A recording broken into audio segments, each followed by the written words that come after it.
Saat ini, Indonesia telah dihadapkan dengan fenomena revolusi industri yang kini kita kenal dengan istilah 4.0.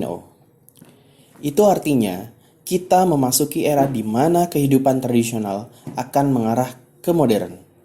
Sistem analog akan berganti ke digital, dan bahkan kita akan didominasi oleh teknologi berbasis internet. Pekerjaan manusia yang biasanya dilakukan secara manual, kini bisa digantikan dengan teknologi robot dan komputer. Selain itu, di era ini menggunakan perpaduan antara mekanisme teknologi dan juga sistem internet, sehingga menghasilkan sebuah teknologi internet yang digunakan untuk segala sesuatu atau disebut Internet on Things, kecerdasan buatan atau artificial intelligence, penggunaan sistem data besar atau big data, dan lain sebagainya, yang secara keseluruhan membuat pekerjaan manusia semakin simpel dan mudah. Bahkan di saat negara kita sedang adaptasi revolusi industri 4.0, kini kita sudah dihadapkan kembali dengan kemunculan era Society 5.0. Era penyempurnaan revolusi industri 4.0 yang bukan hanya menekankan pada kecerdasan buatan melainkan menekankan pada peran manusia itu sendiri. Era di mana teknologi dan internet bukan hanya sekedar berbagi informasi, melainkan untuk menjalani kehidupan dan juga untuk meningkatkan sumber daya yang ada. Semakin berkembangnya teknologi dari waktu ke waktu, ada masyarakat yang menyambut dengan gembira, ada juga yang khawatir dengan efek jangka panjangnya. Mereka yang bergembira beralasan bahwa semakin canggihnya teknologi menjadikan pekerjaan yang sulit menjadi mudah untuk dikerjakan. Sementara bagi mereka yang khawatir terhadap efek jangka panjangnya, berpikir bahwa semakin sedikitnya lapangan pekerjaan yang tersedia akibat adanya teknologi, mereka khawatir bahwa pekerjaannya akan digantikan oleh teknologi ke depannya. Dikutip dari CNBC, saat ini Indonesia sedang gencar-gencarnya mengejar ketertinggalan teknologi dari negara lain. Dengan melakukan berbagai macam inovasi, muncul rumor bahwa nanti ke depannya ada beberapa pekerjaan yang akan berpotensi digantikan oleh robot. Salah satu sektor sasarannya adalah pegawai negeri sipil atau PNS. Presiden Joko Widodo mengungkapkan bahwa beberapa sektor pekerjaan yang ada di lingkup PNS akan berpotensi digantikan oleh teknologi robot ke depannya. Dari penjelasan tadi, seharusnya membuat kita sadar untuk meningkatkan kemampuan atau potensi yang kita miliki di era saat ini. Hal ini penting banget supaya kita nggak tertinggal oleh kecanggihan teknologi. Jadi, apa saja sih potensi yang bisa kita kembangkan di era saat ini? Di video ini, gua akan membahas tentang itu.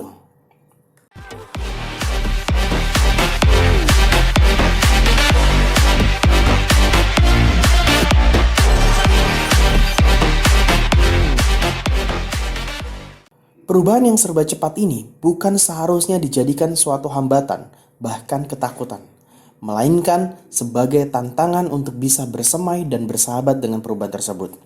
Oleh karena itu, penting buat kita untuk bisa terus tumbuh dan berkembang, terutama dalam adaptasi di era 4.0 menuju era Society 5.0 yang serba digital. Lalu, potensi apa yang harus kita miliki? 1. Kemampuan bahasa.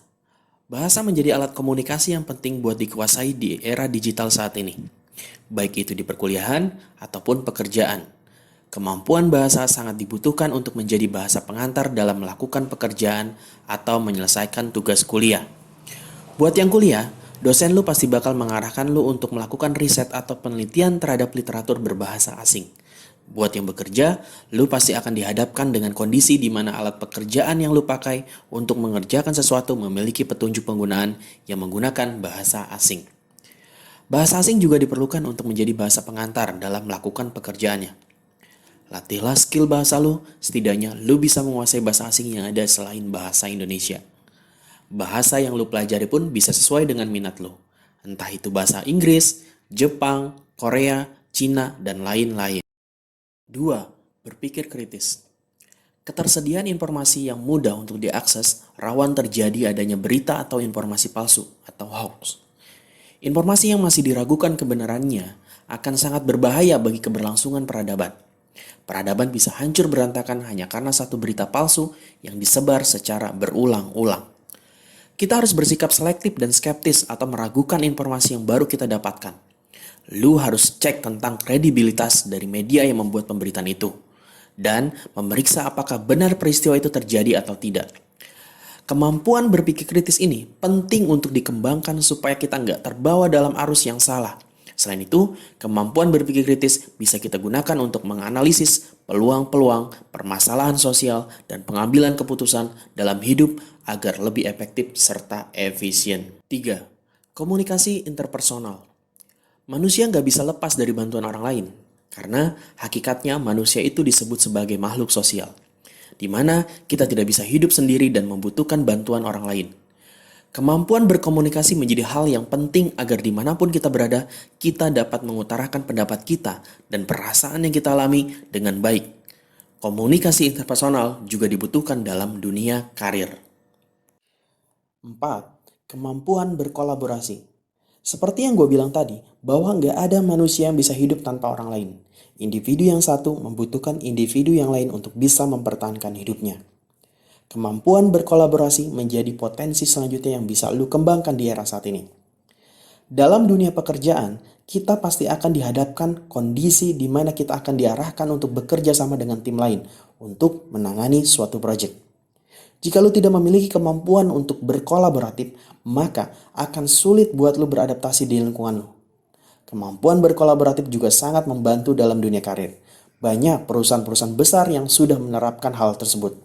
Sebut saja Gojek dengan Tokopedia. Selanjutnya, ada dua perusahaan provider yakni perusahaan Indosat Ooredoo dengan Tri. Mereka merger untuk berkolaborasi menjangkau pasar yang lebih luas lagi dan memberikan pelayanan yang lebih maksimal. 5. Keterampilan digital. Seperti keterampilan menggunakan komputer, media sosial, digital marketing, webmaster, desain grafis, videografis, dan lain-lain. Apalagi saat ini sudah muncul fenomena baru yakni Metaverse, sebuah teknologi yang menggunakan virtual reality yang membuat dunia digital atau dunia maya seolah-olah nyata di hadapan kita. Jadi, lu semua bukan hanya jadi budak media sosial saja, melainkan bisa bersahabat dan memanfaatkan dahsyatnya media sosial ini untuk kehidupan yang lebih baik. Nah, sebenarnya masih banyak banget potensi yang bisa lu kembangkan saat ini. Lu bisa kembangkan skill lainnya yang dirasa relevan dengan perkembangan zaman saat ini. Mengembangkan potensi berguna banget buat membantu lu dalam menemukan jati diri dan juga membuat lu semakin ahli dalam suatu bidang. Dengan begitu, potensi yang lu miliki itu menjadi salah satu permulaan yang bagus buat lu untuk menata karir yang lebih baik. Oke, segitu dulu aja dari gua. Kita bakal ketemu lagi di video selanjutnya. Terima kasih sudah nonton channel ini. See you next time dan salam merdeka bersuara.